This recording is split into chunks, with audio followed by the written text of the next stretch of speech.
फिर से आप सभी का स्वागत है रॉयल कैरियर के इस यूट्यूब चैनल पे। आज हम लोग इस क्लास में साइंस के वैसे ऑब्जेक्टिव क्वेश्चन को देखेंगे जो कि आपकी परीक्षा में सीधे सीधे क्वेश्चन पूछा जाएगा। तो बस सब स्टूडेंट शुरू से आखिर तक बने रहेंगे, हर एक क्वेश्चन को यहाँ पे देखेंगे और उसका आंसर यदि पता हो, यदि मालूम हो तो हमारे साथ बताते चलेंगे। नहीं मालूम हो, घबराने की कोई बात नहीं है। आप इसे नोट करके या पीडीएफ ले करके आप इसे याद कर सकते हैं, क्योंकि यही क्वेश्चन आपके एग्जाम में पूछा जाएगा। तो चलिए हम लोग बिना समय गवाए हुए क्लास को शुरू कर लेते हैं। उससे पहले यदि कोई क्लास में नए हो, पहली बार आए हो, तो चैनल को सब्सक्राइब करके बेल आइकन जरूर दबा लेंगे, ताकि इस तरह का जो भी क्लास है हर एक क्लास का नोटिफिकेशन आपको मिलता रहेगा। तो चलिए आज का क्लास यहाँ पे आप देख लेते हैं पहला क्वेश्चन को। जिनको पीडीएफ लेना हो ऊपर दिए गए नंबर पे आप व्हाट्सअप करेंगे, आपको पीडीएफ मिल जाएगा। चलिए फर्स्ट क्वेश्चन आपका कहता है किसी दर्पण से वस्तु को कहीं भी रखने से वस्तु के वायु के बराबर आकार, यानी कि वस्तु के आकार का सीधा प्रतिबिंब बनता है। दर्पण क्या होगा? वस्तु के हमेशा बराबर बनेगा तो आपका दर्पण क्या होगा, ये हमें बतानी है। चार विकल्प दिए गए हैं। पहला आपका उत्तल, दूसरा आपका अवतल, तीसरा आपका समतल और डी में कहा गया समतल तथा उत्तल। इसका सही उत्तर जो होगा वो होगा आपका समतल दर्पण। समतल दर्पण में हमेशा वस्तु के बराबर प्रतिबिंब बनता है, ठीक है। उत्तल में हमेशा छोटा और अवतल में बड़ा भी बनता है, छोटा भी बनता है और बराबर भी बनता है।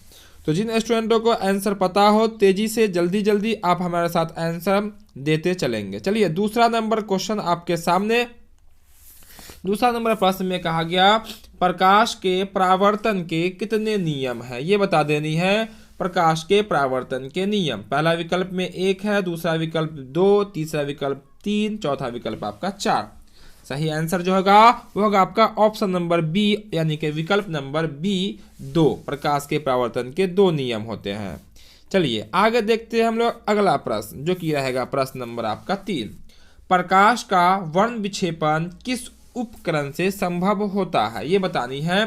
4 विकल्प यहाँ भी है। पहला आपका दर्पण, दूसरा आपका लेंस, सी में है आपका प्रिज्म और डी में है कांच की सिल्ली। इसका सही उत्तर जो होगा वो होगा आपका विकल्प नंबर सी प्रिज्म।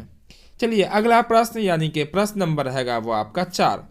चौथा नंबर प्रश्न में कहा गया आपका यहाँ पे किसी गोलीय दर्पण की वक्रता त्रिज्या। चलिए चौथा नंबर प्रश्न को देखते हैं। चौथा नंबर प्रश्न में क्या बोला गया यहाँ पे, तो चौथा नंबर प्रश्न में कहता है किसी गोले दर्पण की वक्रता त्रिज्या 50 सेंटीमीटर है, तो उसकी फोकस दूरी क्या होगी। आपको पता है आर का वैल्यू आपका 50 है, तो फार्मूला क्या होता है एफ बराबर r/2, ये आपका होता है फार्मूला। आर का वैल्यू आपको पता है 50, यानी कि 50/2 अर्थात आपका 25 और सेंटीमीटर वही आंसर होगा, जो कि विकल्प नंबर आपका सी हो जाएगा इसका सही उत्तर। चलिए अगला प्रश्न देखते हैं हम लोग। प्रश्न नंबर रहेगा वो आपका 5, यानी कि 5वां नंबर। 5वां नंबर प्रश्न में कहता है, उसको देख लेते हैं यहाँ पे। 5वां नंबर सवाल में कहता है मानव नेत्र में उपस्थित है, मानव नेत्र में उपस्थित लेंस बतानी है। कौन सा लेंस? पहला विकल्प है आपका है उत्तल, दूसरा आपका कोई लेंस नहीं, तीसरा है आपका अवतल और डी में कहा गया इनमें से कोई नहीं। सही उत्तर जो होगा वो होगा आपका विकल्प नंबर ए उत्तल लेंस। चलिए अगला प्रश्न जो कि रहेगा प्रश्न नंबर आपका 6। छठा नंबर प्रश्न में कहता है आपका यहाँ पर देखिए क्लियर है, बोला गया निम्न में कौन सा पदार्थ लेंस बनाने के लिए प्रयुक्त नहीं किया जाता। किसका उपयोग लेंस बनाने में नहीं किया जाता है ये बतानी है। 4 विकल्प यहाँ भी है। पहला आपका है जल, दूसरा विकल्प यानी कि बी में है कांच, सी है आपका प्लास्टिक और डी है आपका मिट्टी। सही उत्तर जो होगा वो होगा आपका ऑप्शन नंबर डी मिट्टी। मिट्टी का उपयोग लेंस बनाने में नहीं किया जाता। चलिए अगला प्रश्न देखते हैं हम लोग। प्रश्न नंबर रहेगा वो आपका 7। 7वां नंबर प्रश्न में कहा जाता है, यहाँ पे क्लियर है आपके सामने 7वां नंबर प्रश्न, निम्न में से किस दृष्टिदोष में नेत्र का क्रिस्टलीय लेंस धुंधला या अपारदर्शी हो जाता है। 4 विकल्प यहाँ भी दिए गए हैं, क्वेश्चन भी क्लियर है। निकट दृष्टिदोष, दूसरा आपका है मोतियाबिंद, सी में आपका दीर्घ दृष्टिदोष और डी में है जरा दृष्टिदोष। इसका जो सही उत्तर होगा वो होगा आपका विकल्प नंबर बी, मोतियाबिंद में। किसमें? मोतियाबिंद में आपका क्रिस्टलीय लेंस जो है धुंधला या अपारदर्शी हो जाता है। चलिए अगला प्रश्न यानी कि प्रश्न नंबर आएगा वो आपका 8वां नंबर प्रश्न को देखिए और आंसर बताइए। चलिए थोड़ा सा बड़ा कर देते हैं तो आपके सामने हो जाएगा पूरा फुल्ली क्लियर। 8वां नंबर प्रश्न में कहा गया विद्युत धारा का एसआई मात्रक है। विद्युत धारा का एसआई मात्रक बतानी है। 4 विकल्प यहाँ भी है। पहला आपका है वाट, दूसरा आपका वोल्ट, तीसरा आपका है ओम और चौथा आपका एम्पियर। इसका सही आंसर जो होगा आपका ऑप्शन नंबर डी यानी कि 4th में है एम्पियर। चलिए यहाँ पे अगला प्रश्न देखेंगे। प्रश्न नंबर है वो आपका 9 नंबर प्रश्न में देखते हैं। यहाँ पे कहा गया 9वां नंबर प्रश्न में आपका, चलिए यहाँ से इसको क्लियर कर देते हैं। 1, 2 और 3 ओम के 3 प्रतिरोध को श्रेणी क्रम में जोड़ा जाता है। किस क्रम में? श्रेणी क्रम में जोड़ा जाता है। तो समतुल्य प्रतिरोध क्या होगा? आपको पता होगा श्रेणी क्रम का फॉर्मूला क्या होता है? होता है आपका R इक्वल में R1 प्लस में R2 प्लस में R3। ठीक है, अब जितना वैल्यू है इसको जोड़ दीजिए 1, 2, 3 को, तो 1 + 2 + 3 इक्वल कितना होगा आपका 6 हो जाएगा। ये आता है आपका ओम में। ठीक है, तो इसका आंसर क्या होने वाला है? वो होगा आपका विकल्प नंबर डी। विकल्प नंबर डी इसका सही उत्तर होगा। और समांतर क्रम होता है जिसमें हम लोग बट्टा में 1 करके, है ना, ऊपर 1 करके और फिर हम लोग बनाते हैं। चलिए अगला प्रश्न देख लेते हैं जो कि रहेगा प्रश्न नंबर आपका 10वां नंबर प्रश्न में कहा गया ओम के नियम को परिभाषित करने में किसका मान अचर रहता है। यानी कि ओम के नियम में किसका मान अचर रहता है ये बतानी है। 4 विकल्प यहाँ दिए गए। पहला आपका विभवांतर, दूसरा आपका धारा यानी कि विद्युत धारा, तीसरा है ताप और चौथा बोला गया इनमें से कोई नहीं। जल्दी से फटाफट सब स्टूडेंट आंसर बताएंगे। जो क्लास में देरी से आए होंगे क्लास को लाइक जरूर कर देंगे। जो पहली बार होंगे क्लास में चैनल को सब्सक्राइब जरूर कर लेंगे। और प्रत्येक शाम 6 बजे से यहाँ पे आपके बोर्ड एग्जाम की पूरी तैयारी कराई जा रही है हर एक सब्जेक्ट की। और आप हर प्रत्येक दिन जो है आप अपने क्लास में समय से आ जाएंगे। इसका आंसर जो होगा सब स्टूडेंट का सही आंसर आ रहा है विकल्प नंबर आपका सी, जो कि आपका है ताप यानी कि टेम्परेचर। चलिए अगला प्रश्न देखेंगे जो कि रहेगा प्रश्न नंबर आपका 11 नंबर। चलिए 11 नंबर में कहा गया प्रश्न में देखते हैं, यहाँ पे क्लियर है। निम्नलिखित में कौन सा पद विद्युत परिपथ में विद्युत शक्ति को निरूपित करता है? विद्युत शक्ति का फॉर्मूला बता देनी है। 4 विकल्प यहाँ दिए गए। पहला आपका है I² है, दूसरा विकल्प में IR² है, तीसरा विकल्प VI है और चौथा विकल्प में V² है। इसका सही उत्तर जो होगा वो होता है आपका IR²। का आपका IR² नंबर 2 यानी कि बी नंबर। चलिए अगला प्रश्न यहाँ पे देखते हैं। अगला प्रश्न यहाँ पे हम लोग 40 से आपके टॉप साइंस क्वेश्चन को देखेंगे। तो सब स्टूडेंट बस आखिर तक बने रहेंगे और हमारे साथ जल्दी जल्दी आप लोग आंसर बताते चलेंगे। चलिए 12वां नंबर क्वेश्चन में कहता है आपका डायनेमो से कैसी धारा प्राप्त होती है? डायनेमो से कैसी धारा निकलती है? पहला विकल्प आपका है प्रत्यावर्ती धारा जिसको हम लोग AC कहते हैं, दूसरा आपका है दृष्ट धारा जिसको हम लोग DC कहते हैं, तीसरा विकल्प में कहा गया दोनों, चौथा में बोला गया इनमें से कोई नहीं। तो डायनेमो से आपको पता होना चाहिए ये जो निकलता है वो आपका दोनों धारा यानी कि AC और DC दोनों निकलता है। चलिए अगला प्रश्न देखते हैं हम लोग। प्रश्न नंबर है वो आपका 13 नंबर। 13 नंबर कहा गया 13 नंबर में पृथ्वी पर ऊर्जा का सबसे विशाल स्रोत क्या है? 4 विकल्प यहाँ दिए गए हैं। पहला आपका है लकड़ी, दूसरा आपका है कोयला, तीसरा आपका सूर्य, चौथा विकल्प में आपका चंद्रमा। इसका सही उत्तर जो होगा वो होगा आपका सूर्य। विकल्प नंबर सी इसका राइट आंसर होगा। चलिए अगला प्रश्न देखते हैं हम लोग। प्रश्न नंबर आएगा वो आपका 14 नंबर। 14 नंबर प्रश्न में कहा गया यहाँ पे ग्लोबल वार्मिंग के लिए उत्तरदायी गैस कौन सी है? ग्लोबल वार्मिंग आप लोग पढ़े होंगे। इसके लिए उत्तरदायी गैस कौन सी है? 4 विकल्प यहाँ दिए गए हैं। पहला आपका है O2 यानी कि ऑक्सीजन, दूसरा आपका NH3, तीसरा आपका CO2, चौथा बोला गया आपका N2। इसका सही उत्तर जो होगा वो होगा आपका विकल्प नंबर सी कार्बन डाइऑक्साइड गैस। कौन सी gas? Carbon dioxide gas global warming के लिए उत्तरदायी है जिसका केमिकल फार्मूला CO2 होता है। चलिए अगला प्रश्न देखते हैं हम लोग। प्रश्न नंबर है वो आपका 15 नंबर। 15 नंबर प्रश्न में कहा गया निम्नलिखित में कौन ऑक्सी कारक है? कौन ऑक्सी कारक है ये बतानी है। 4 विकल्प यहाँ भी दिए गए हैं। फटाफट जल्दी जल्दी सब स्टूडेंट आंसर बताएंगे। तो ऑक्सी कारक जो है वो आपका है ऑक्सीजन, जो कि आपको विकल्प नंबर डी में दिख रहा है। यही इसका सही उत्तर होगा। चलिए अगला प्रश्न हम लोग देखते हैं। प्रश्न नंबर है वो आपका 16 नंबर, यानी कि 16 नंबर प्रश्न को देखते हैं हम लोग।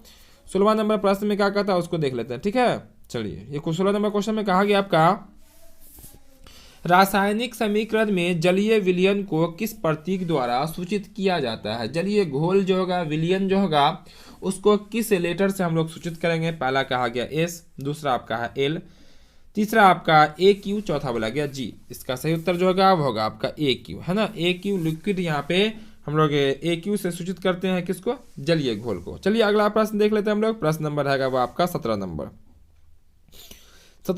17 नंबर प्रश्न में कहा गया आपका यहाँ पे, इनमें से कौन सबसे अधिक अम्लीय है? सबसे अधिक अम्लीय बता देनी है। सबसे अधिक अम्लीय कौन होगा? 4 विकल्प यहाँ भी दिए गए हैं।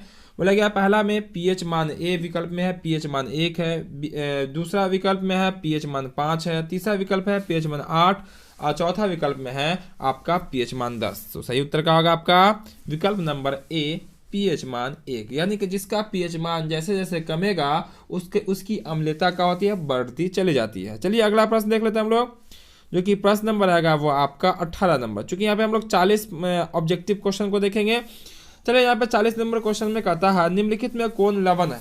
कौन लवण है? 4 विकल्प यहाँ भी दिए गए हैं, NaCl, NaCl, NaOH और KOH। तो सही आंसर जो होगा वो होगा आपका NaCl का होगा आपका HCl, यानी कि आपका आंसर जो होगा, सॉरी एक मिनट ये नहीं, आपका होगा NaCl का होगा आपका NaCl, जिसको हम लोग कहते हैं साधारण नमक, ठीक है। ये आपका लवणीय होता है। चलिए अगला प्रश्न नंबर आएगा वो आपका 19, यानी कि 19 नंबर। 19 नंबर प्रश्न में कहता है यहाँ पे, धातुओं को जोड़ने वाले गैस हैं। कौन धातुओं को जोड़ने वाले गैस है ये हमें बतानी है। 4 विकल्प दिए गए हैं। पहला आपका इथेन, दूसरा आपका है मीथेन, तीसरा में आपका इथाइन और चौथा में आपका एथिलीन। सही आंसर जो होगा वो होगा आपका विकल्प नंबर सी, एथाइन।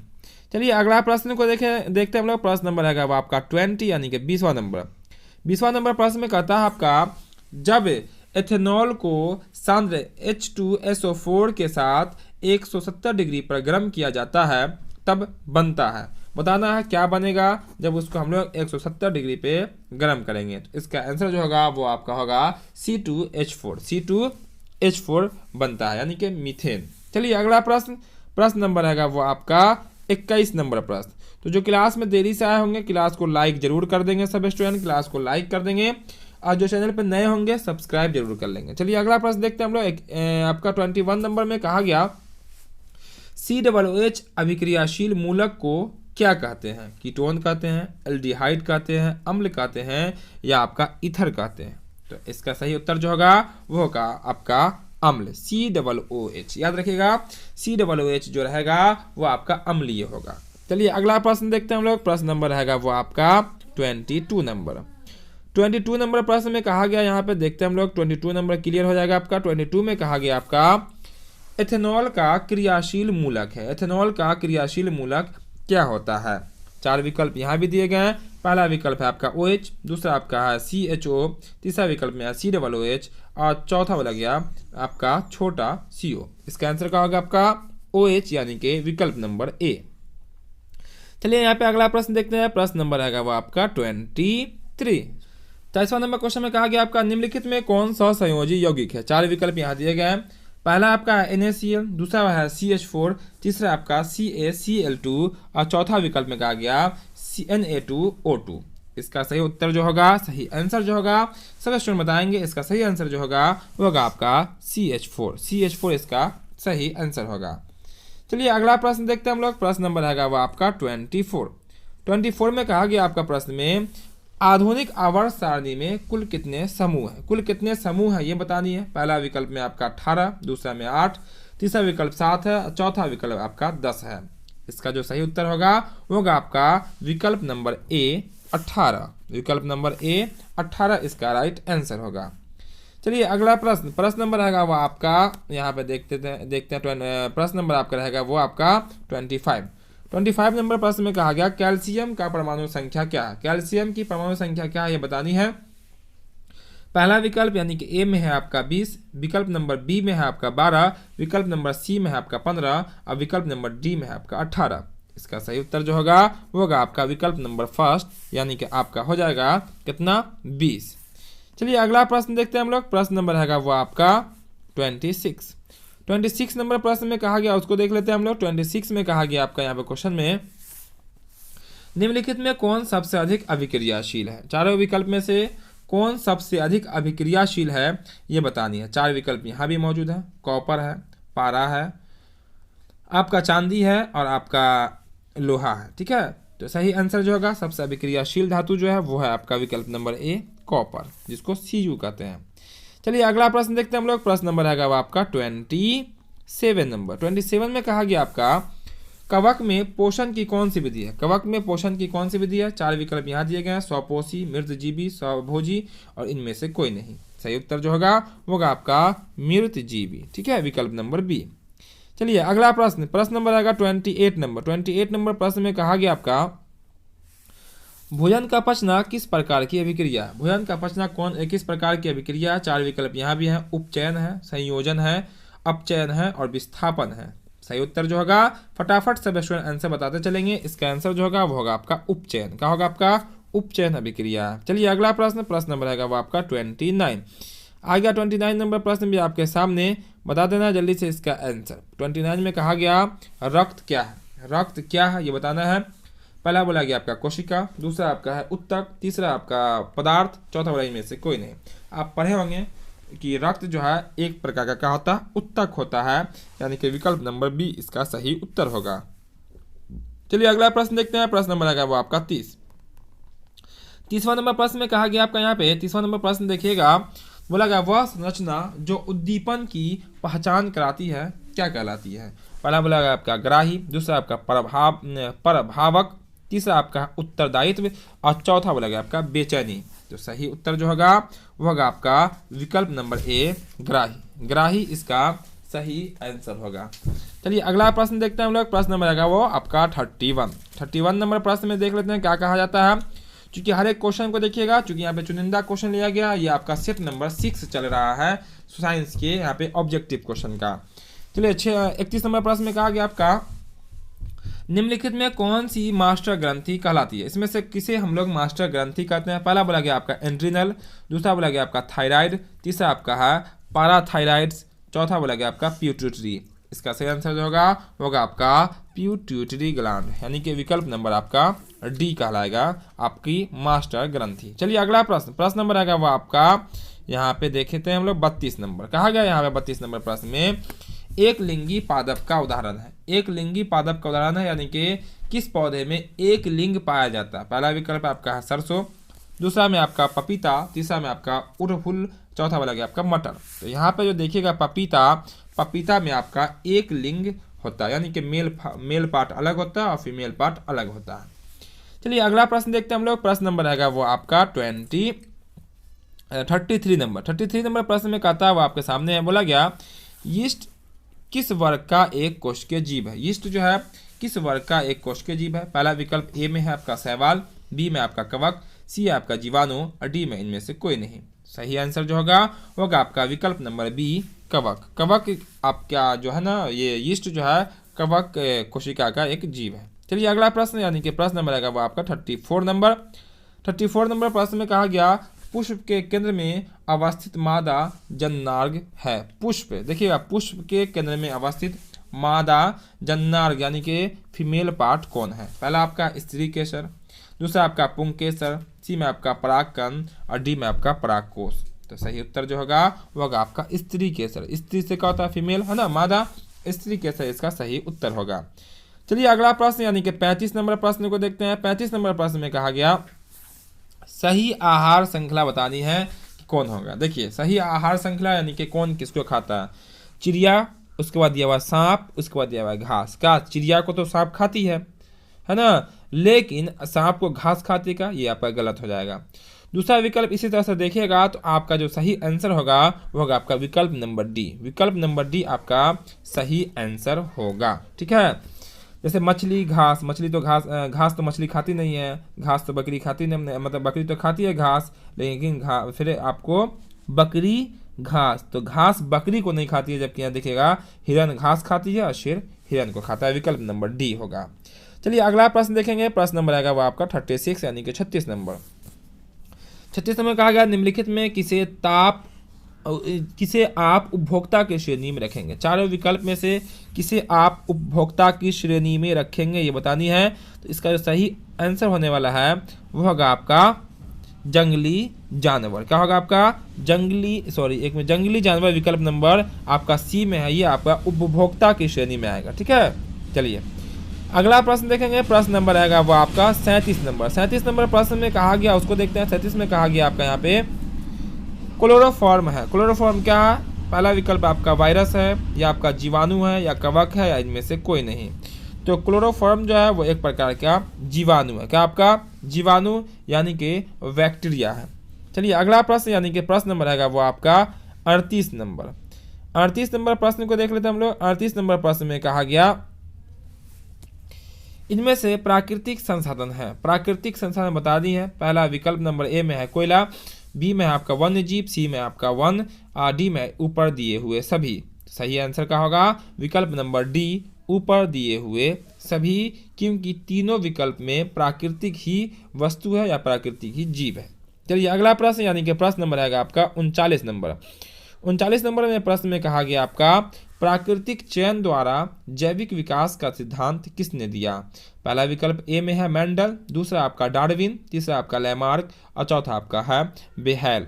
सही उत्तर जो होगा वो होगा विकल्प नंबर आपका बी डार्विन, जिसका पूरा नाम है चार्ल्स डार्विन। चलिए अगला प्रश्न, प्रश्न नंबर आपका 40 नंबर, जो कि आज के क्लास का संभवतः अंतिम प्रश्न होगा। ये क्वेश्चन भी आपके सामने है, प्रश्न आपके सामने है।